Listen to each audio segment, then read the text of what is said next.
Good morning everybody. Good morning my dear student. आज हम ninth class को start कर रहे हैं। उसमें भी क्या, केमिस्ट्री, दैट इज केमिस्ट्री। किस क्लास की बताओ?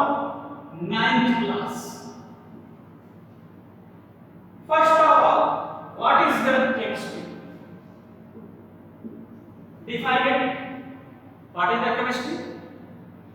Actually, chemistry is the branch of science. जिसमें we are studies about structure, composition, property of what? That is matter. What is that chemistry? Chemistry actually science की एक branch है जिसमें हम किसी भी मैटर का स्ट्रक्चर, कंपोजिशन एंड प्रॉपर्टी के बारे में स्टडी करते हैं। तो डिफाइन करते हैं इसको, देखिएगा। Chemistry is the branch of science. Chemistry is the branch of science which deals with structure, composition and property of matter. This is the definition of chemistry. Now, जो आपका 9th क्लास है, इस 9th class का जो first chapter है, this is the what, क्या नाम है इसका? That is matter in our surrounding. It is the first chapter of the chemistry of 9th class. So today we start this chapter. So please write down name of chapter, that is matter in our surrounding. Matter in our surrounding.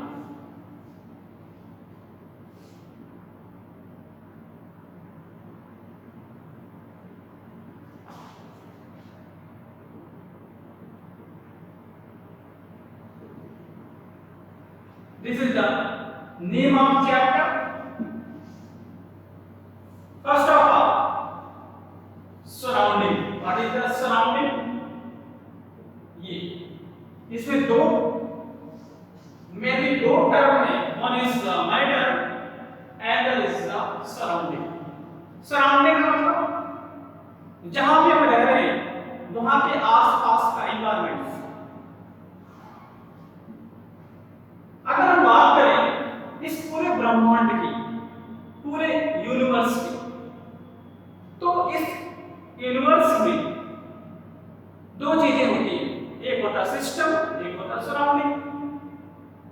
System क्या होता है? किसी भी system का मतलब ये होता है यूनिवर्स का वो पार्ट जहां पे कोई केमिकल रिएक्शंस होती है, कोई एक्सपेरिमेंट परफॉर्म किए जाते हैं, उसे क्या बोलते हैं? सिस्टम बोलते हैं। और इसके बाद जो भी चीजें बच जाती है उसे क्या बोलते हैं? सराउंडिंग। तो हमें क्या देखना, इस पूरे अब इस सराउंडिंग में प्रेजेंट मैटर की बात करते हैं। तो इस पूरे ब्रह्मांड में, पूरे यूनिवर्स में जितनी भी चीजें आपको दिखाई पड़ती है, जितनी भी चीजें आप जानते हो, each and every object of the universe is exist in two way या exist in two form. One is matter and another is energy. तो तो अगर हम किसी भी यूनिवर्स में जो भी चीजें प्रेजेंट हैं अगर उसको हम देखें तो वो या तो किस फॉर्म में होगा, मैटर के फॉर्म में और एनर्जी के फॉर्म में। मैटर के फॉर्म में या तो एनर्जी के फॉर्म में।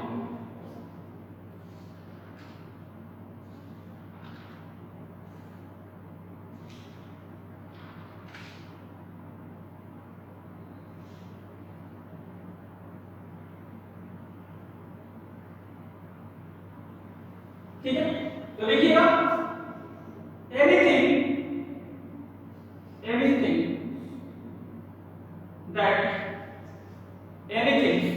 that present in a universe that present in the universe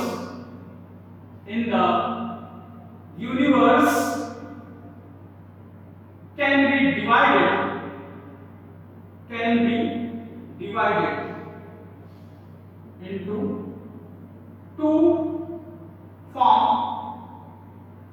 One is matter and there is and there is energy. पूरे ब्रह्मांड में इन दो चीज के अलावा तीसरी नाम की कोई चीज नहीं है। कोई भी चीज दुनिया में है या तो in the form of matter होगी या in the form of energy. ठीक है, हेड डालिएगा matter.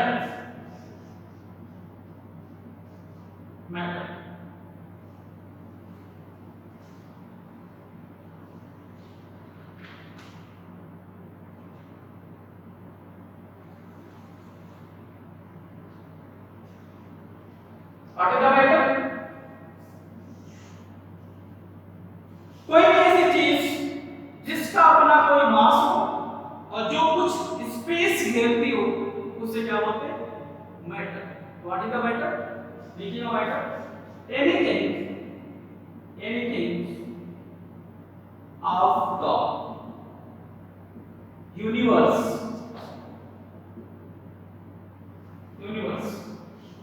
which occupy some space and has some mass considered to be matter।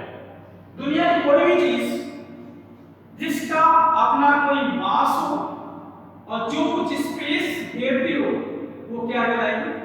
Matter. आप अपने आसपास कोई भी ऐसी चीज जिसका कोई मास हो जो कुछ स्पेस घेरती हो उसे क्या बोलते हैं? मैटर। जैसे ये पेन, ये मार्कर, इसका अपना मास है, ये स्पेस भी घेरता है, ठीक है, मैटर। ये बोर्ड, इसका अपना मास है और इतना इसने स्पेस लिया है, ये क्या? मैटर।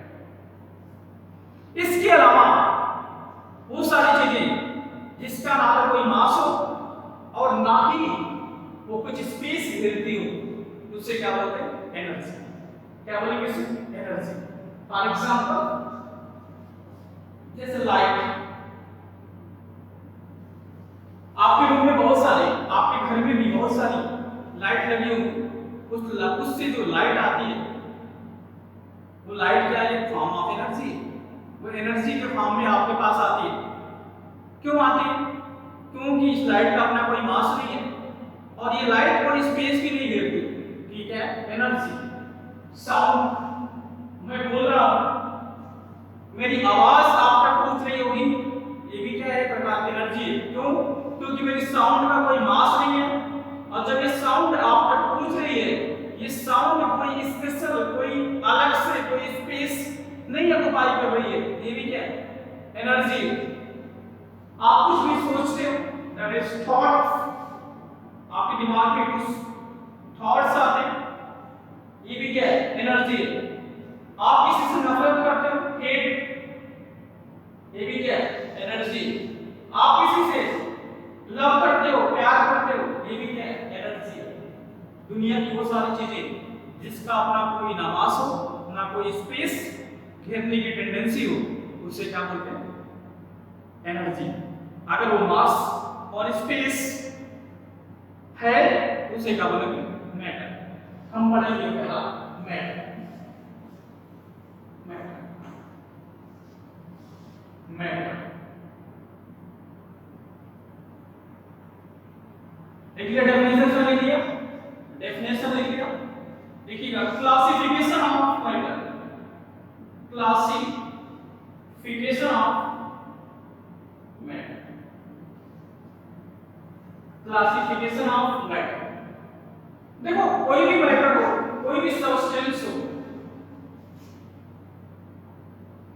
इस मैटर को क्लासिफाई किया गया। क्लासिफाई करने का दो क्राइटेरिया है। पहला क्राइटेरिया इसकी फिजिकल स्टेट क्या है और इसका केमिकल कंपोजिशन क्या है। तो matter are classified on the basis of their physical state, second on the basis of chemical composition. तो लिखिएगा क्लासिफिकेशन ऑफ मैटर, लिखिएगा matter are classified, sorry, matter is classified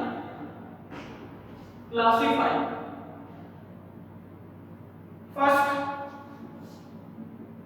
on the basis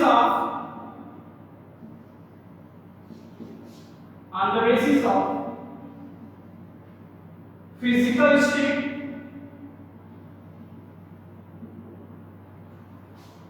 second on the basis of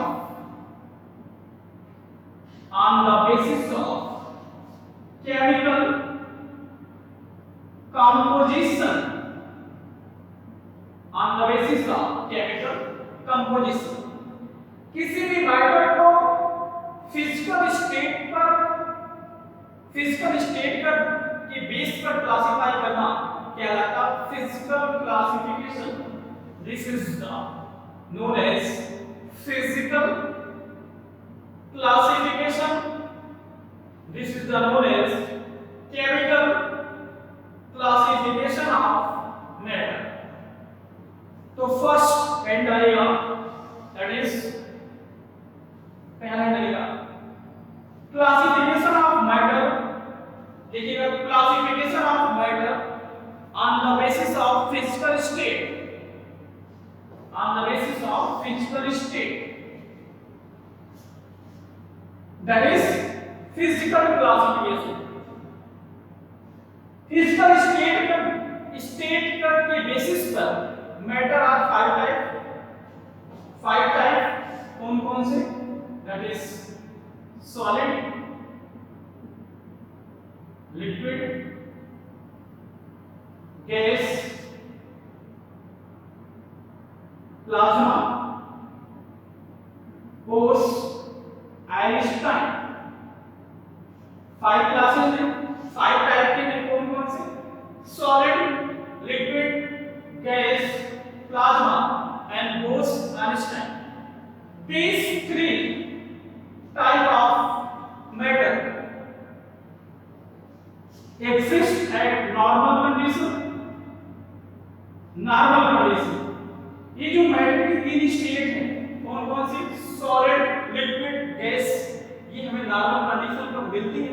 लेकिन ये जो 2 state है ये हमें normally नहीं मिलती, that is obtain eight extreme condition, that is extreme condition से मिलती है। हाँ, आपके लाइफ में बेसिकली यही 3 स्टेट हैं, बाकी 2 स्टेट आप हायर क्लास में पढ़ोगे। लेकिन अभी से आप आइडिया रखो एक्चुअल में 5 स्टेट ऑफ मैटर होती हैं, उसमें से 2 state of matter normally exist नहीं करती, बाकी 3 नॉर्मली एग्जिस्ट करती हैं। तो हम यही पढ़ेंगे, तीनों हमें यही पढ़ना है, ठीक है?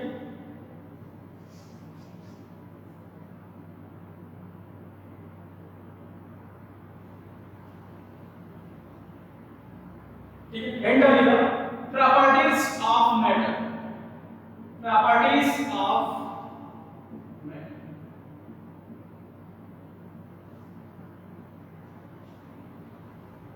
दुनिया का कोई भी सब्सटेंस उसका अपना एक फंडामेंटल पार्टिकल्स होता है। Each and every matter of the universe is made up of fundamental particles. ठीक है, fundamental particles. Each matter, each and every matter has a fundamental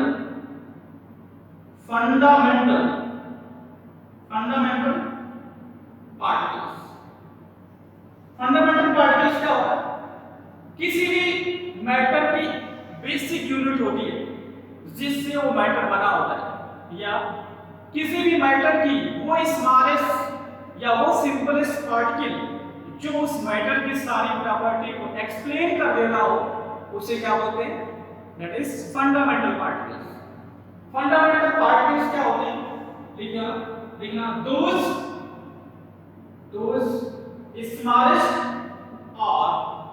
smallest and simplest unit और particle which explain every property of matter present in bulk।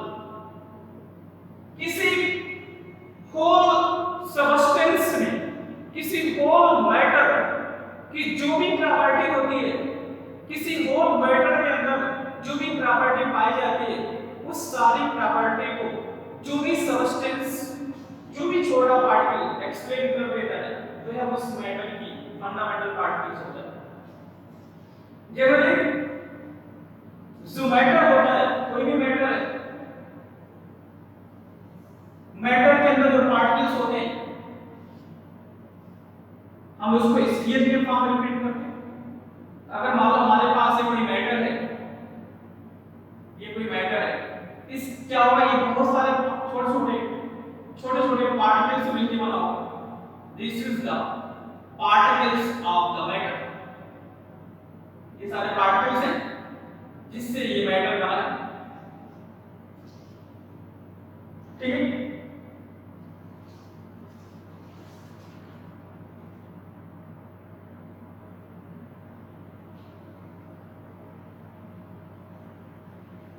अब क्या होता है, ये जो particles है, ये जो पार्टिकल आपको दिख रहा है, ये पार्टिकल दिख रहा है आपको कैसे? सेम टाइप के। और ऐसा भी हो सकता है ये पार्टिकल ऐसे हो, कैसे अलग-अलग टाइप के हो सकते हैं। जो पार्टिकल्स किसी मैटर के अंदर होते हैं वो सिमिलर प्रकार के हो सकते हैं और डिफरेंट टाइप के हो सकते हैं। ये जो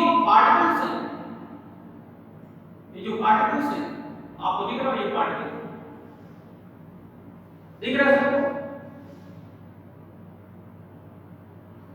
अगर हम देखा जाए ये जो दो पार्टिकल के बीच अगर हम देखें तो हमें कुछ दिखाई पड़ रहा है। बिटवीन द पार्टिकल्स, ये जो पार्टिकल है दूसरे पार्टिकल के बीच कुछ स्पेस दिखाई पड़ रहा है ना? बिटवीन द पार्टिकल्स,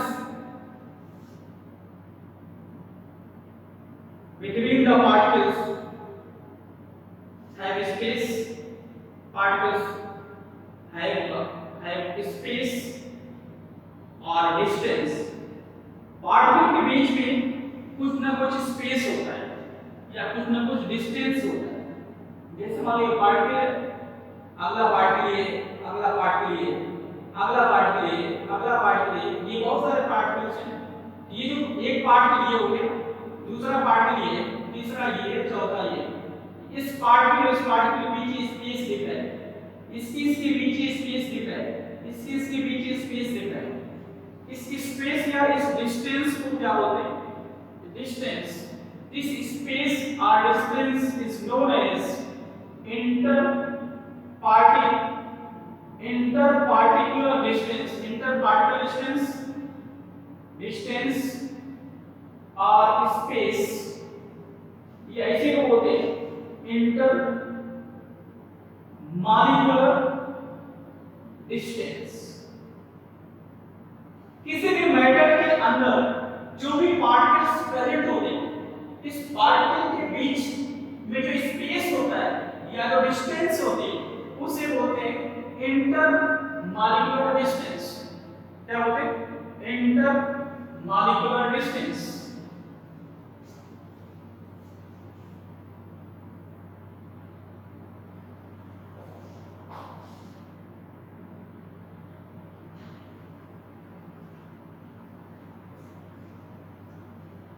दूसरी बात क्या होता है, जो पार्टिकल्स हैं इस मैटर के अंदर, ये पार्टिकल्स, इस पार्टिकल्स के बीच एक फोर्स भी लगता है। अगर मान लो ये पार्टिकल है, ये पार्टिकल इसको अट्रैक्ट करेगा, ये पार्टिकल इसको अट्रैक्ट करेगा, ये पार्टिकल इसको भी अट्रैक्ट करता है, इसको भी अट्रैक्ट करता है, इसको भी अट्रैक्ट करता है, इसको भी अट्रैक्ट करता है, इसको भी अट्रैक्ट करता है। किसी मैटर के अंदर जो भी पार्टिकल्स होते हैं उस पार्टिकल्स में क्या होता है, एक फोर्स लगता है। Between the particles have force. ठीक है, तो लिखना बिटवीन द पार्टिकल है फोर्स। ये फोर्स है, ये पार्टिकल इसको रिपेल कर रहा है, ये पार्टिकल इसको रिपेल, इसको अट्रैक्ट कर रहा है। पार्टिकल इसको बोलते हैं, इस फोर्स को बोलते हैं इंटरमॉलिक्यूलर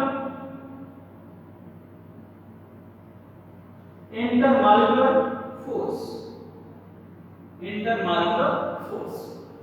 तो अगर आप किसी मैटर को देखोगे, उस मैटर के अंदर जो भी पार्टिकल्स हैं उस पार्टिकल्स के बीच में, दो पार्टिकल्स के बीच में स्पेस, अब दो पार्टिकल्स के बीच में कुछ फोर्स भी लगता है। क्या लगता है? फोर्स भी लगता है। इसको बनाइए,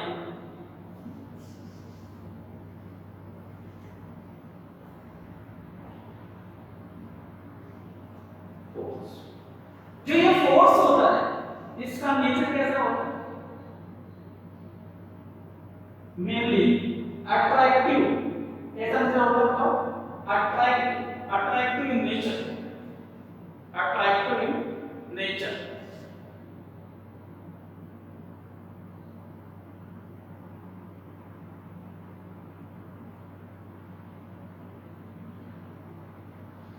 अब इससे क्या होगा? इससे क्या फायदा है? अब देखो, अगर हमारे पास कोई भी मैटर है तो बहुत सारे पार्टिकल्स मिलकर बना होगा, बहुत सारे पार्टिकल्स मिलकर बना है। ये सारे पार्टिकल्स सेम प्रकार के हो सकते हैं, डिफरेंट टाइप के हो सकते हैं।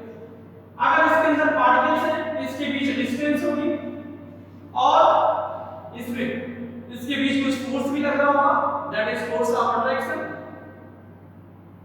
इन दोनों की वजह से चूंकि डिस्टेंस और ये पार्टिकल के बीच फोर्स कर रहा है, तो मैटर के अंदर जो भी पार्टिकल्स होते हैं, मान लो ये पार्टिकल दूसरा पार्टिकल है, दोनों पार्टिकल के बीच कुछ डिस्टेंस है और दोनों पार्टिकल के बीच फोर्स ऑफ अट्रैक्शन भी है, तो क्या करते हैं, मैटर के अंदर जो पार्टिकल्स होते हैं वो कंटीन्यूअस मूव करते हैं।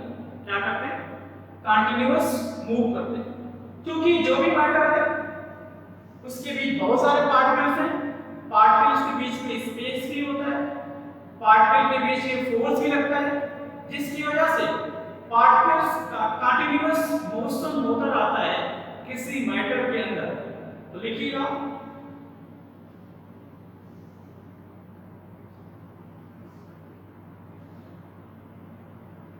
due to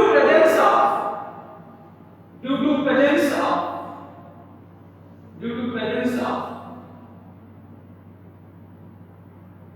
of क्या? First interparticle distance, due to presence of interparticle distance and क्या? intermolecular force of attraction, due to presence of intermolecular force of attraction। ठीक है,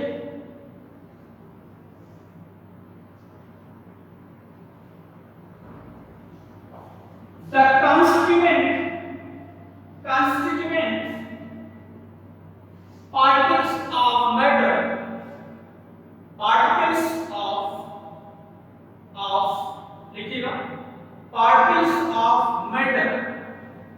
particles of matter are constantly movable या continuous motionary state। जो इसके अंदर particles होते हैं वो कंटिन्यूअस क्या करते हैं, मूव करते रहते हैं।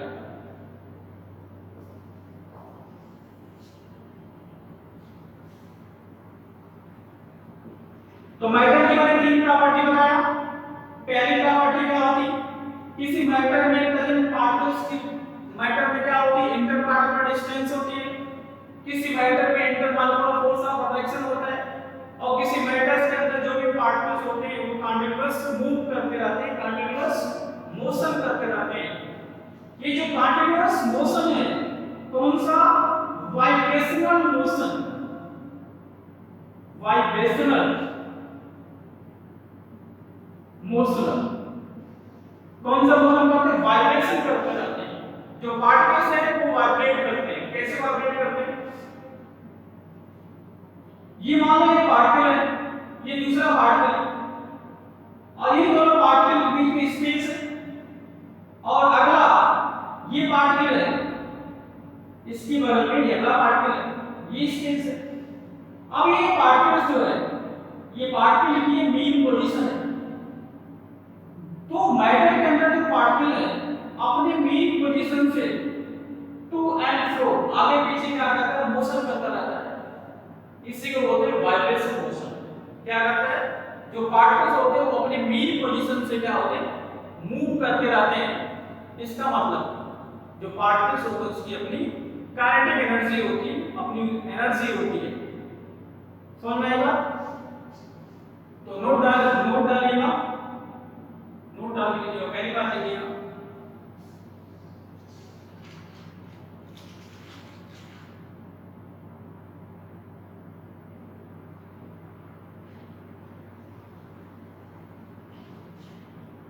particles of matter, particles of matter क्या क्या होती है बताओ, इंटरमॉलिक्यूलर डिस्टेंस,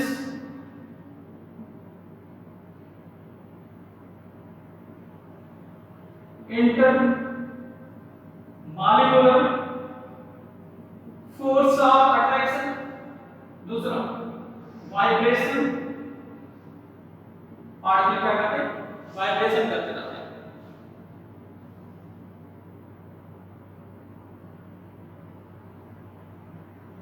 ठीक है, और किसी पार्टिकल्स में ये इंटरमॉलिक्यूलर डिस्टेंस और इंटरमॉलिक्यूलर फोर्स के अकॉर्डिंग उस मैटर को क्लासिफाई किया गया।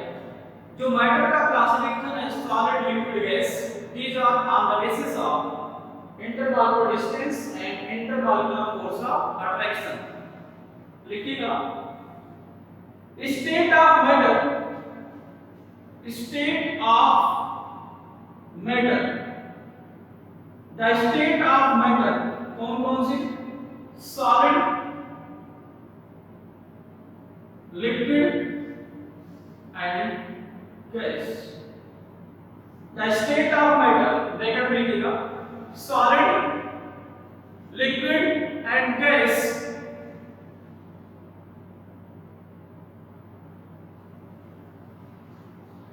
are differ due to पूछा जाएगा जो सॉलिड, लिक्विड, गैस है ये आपस में डिफर क्यों है, अलग क्यों है, क्यों अलग है, क्योंकि उसमें इंटरमॉलिक्यूलर डिस्टेंस अलग है, इंटर पार्टिकुलर डिस्टेंस अलग है, इंटरमॉलिक्यूलर फोर्स ऑफ अट्रैक्शन भी अलग है। ड्यू टू डिफर, ठीक है, ड्यू टू डिफर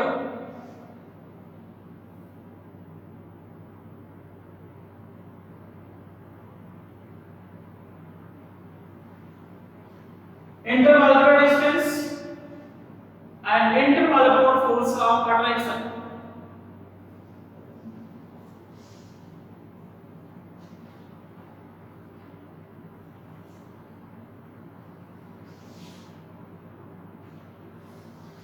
अब ये जो अलग अलग सबस्टेंस है उसमें इंटर पार्टिकुलर जो डिस्टेंस है या inter particular force of attraction है वो अलग अलग क्यों है?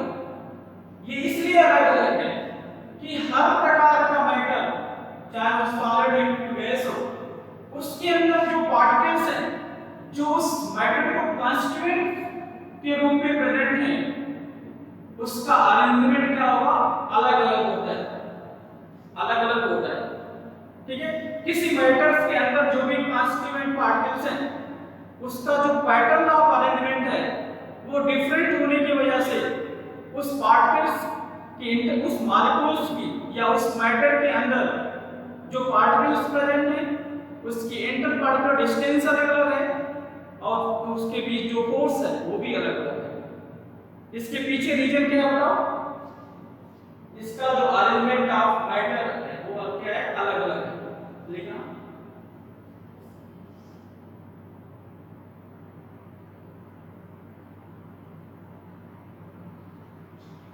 the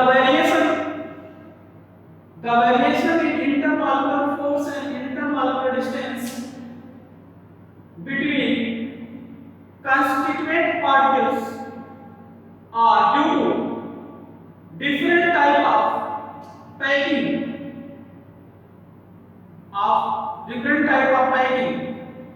of particles। इसके अंदर जो पार्टिकल्स हैं इसकी जो पैकिंग क्या होती है? अलग अलग होती है। ठीक है, तो लिखना अब इस पैकिंग के बेसिस पर हमने क्या किया? मैटर को क्लासिफाई किया।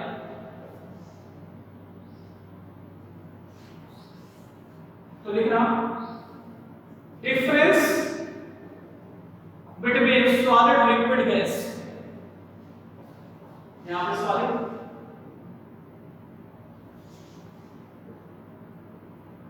ये लिक्विड, ये गैस,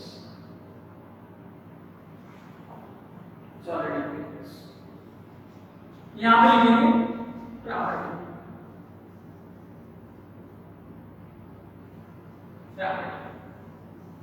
ये जो पहली प्रॉपर्टी है वो लिखिएगा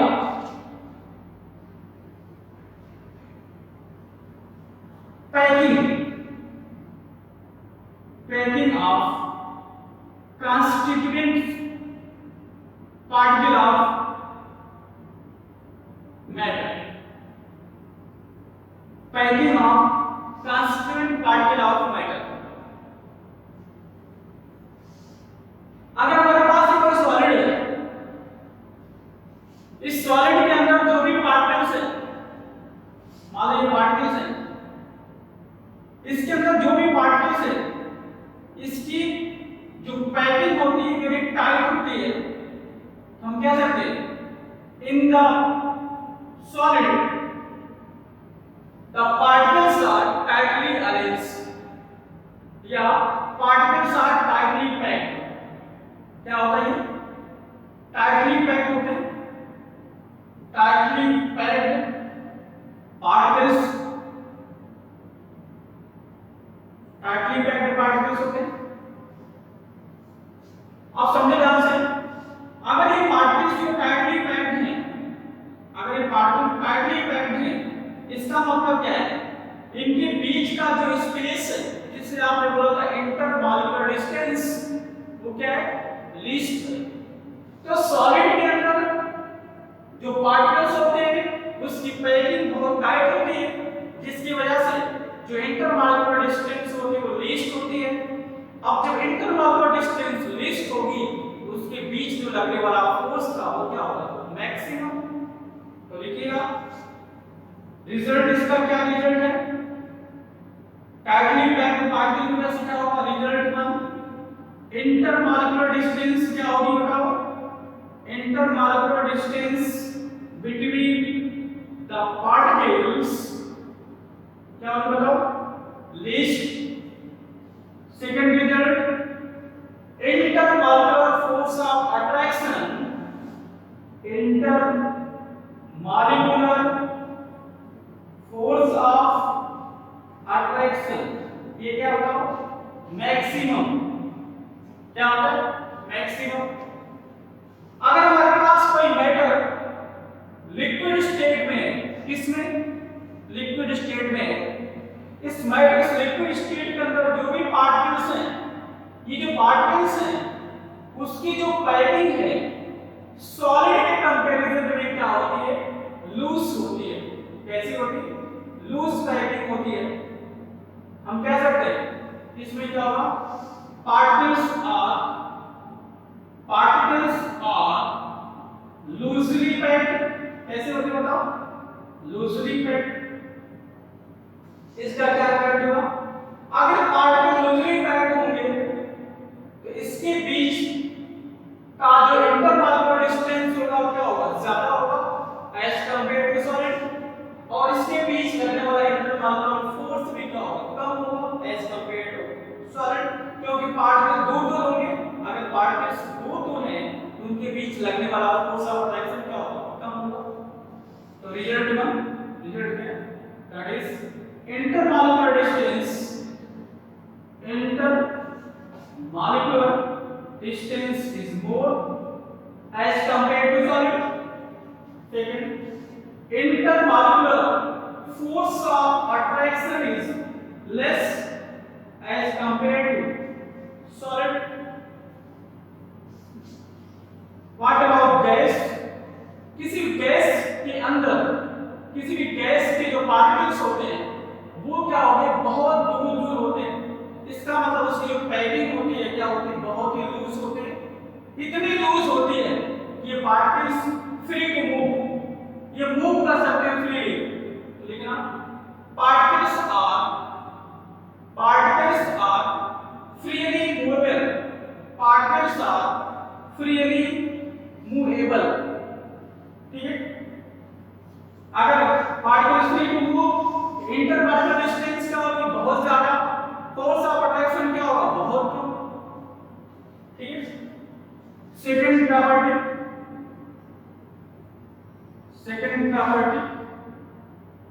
compressibility.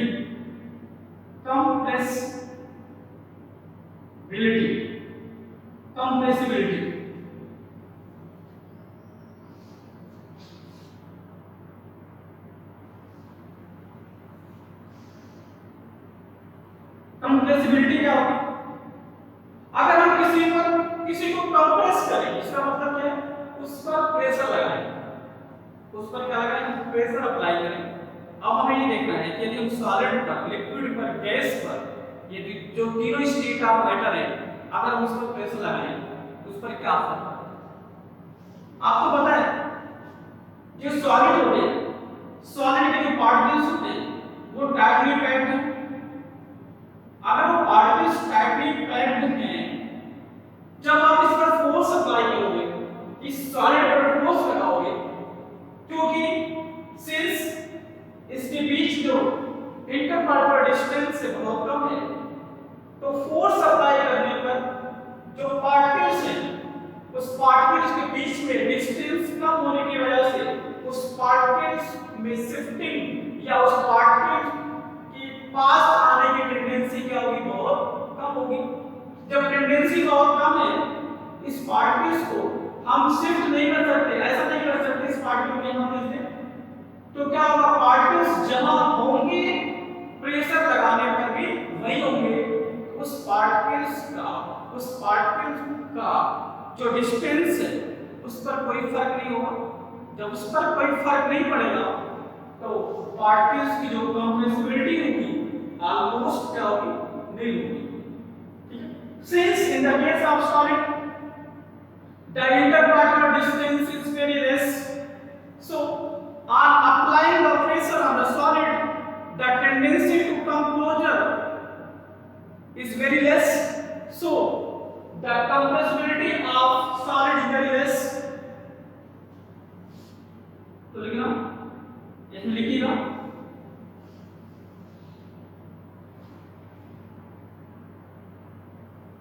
since in solid intermolecular distance is very less,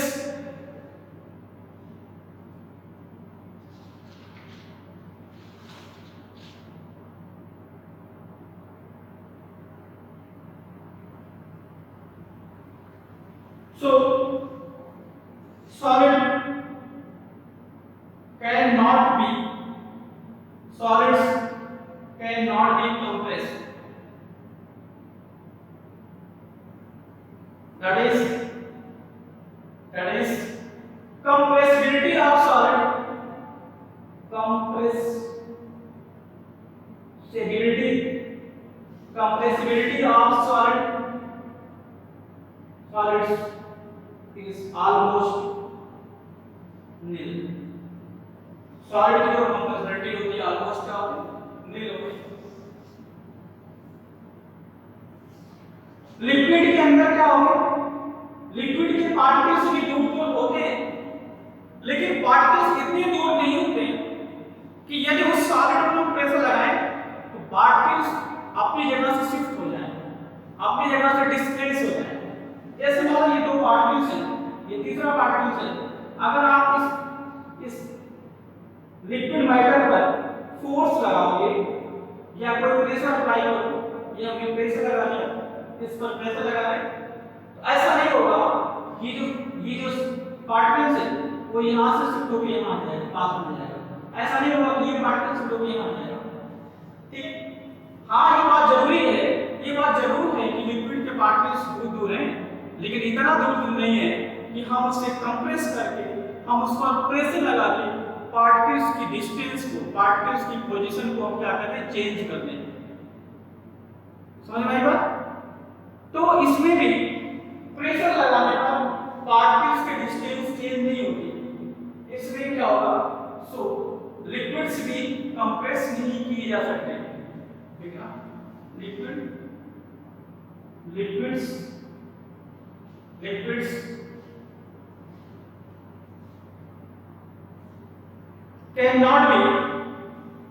cannot be compressed.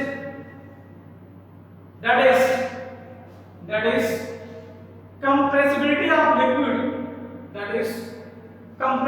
of liquid, is almost nil.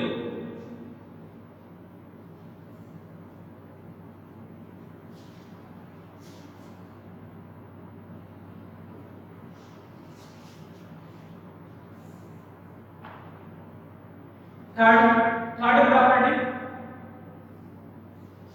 safe and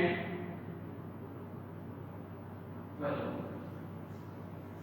ठीक है, आपको पता है सॉलिड के अंदर जो पार्टिकल्स हैं, these particles are tightly packed, so they have no effect of pressure, means solid could not be compressed, solid को हम कंप्रेस नहीं कर सकते,